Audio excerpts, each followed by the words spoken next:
And I've seen stories come and go, and some of them are quite powerful. I've seen movements come and go, and some are quite powerful. I've not seen something like this.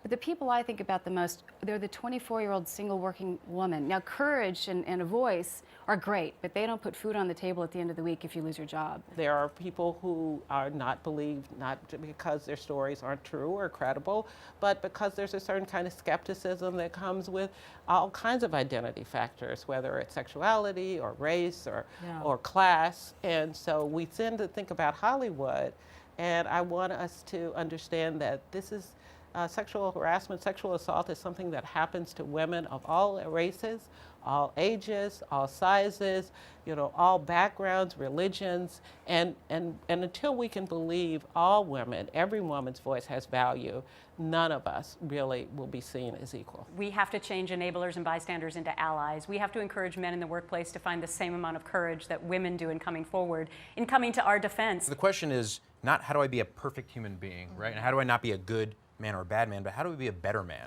and understand that that's going to be a lifelong process, and do the sort of intrapersonal work too, which makes us understand that we are all complicit in this as men, and unless we're actually doing something to be a part of the solution, we're sort of part of the problem. More men are stepping up, and that is an important change in what is going on, and it will take men to stand up for equality in the workplace, on the streets, and in our schools. The responsibility when you hear an accusation over and over again is to stop working with these people.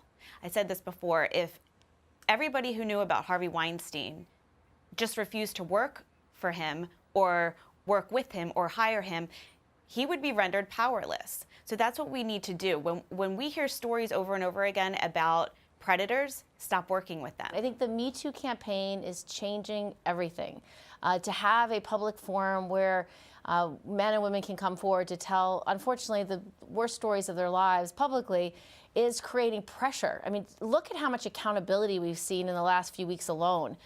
People who are being accused of heinous crimes, of horrible assault and harassment, they are now being held accountable. They're losing contracts, they're losing jobs, they've lost reputations. And so even if you can't perhaps sue your perpetrator because of a statute of limitations, I would still tell your story if you feel safe enough to do so, and if you have the ability to do so, because that is the way we create change.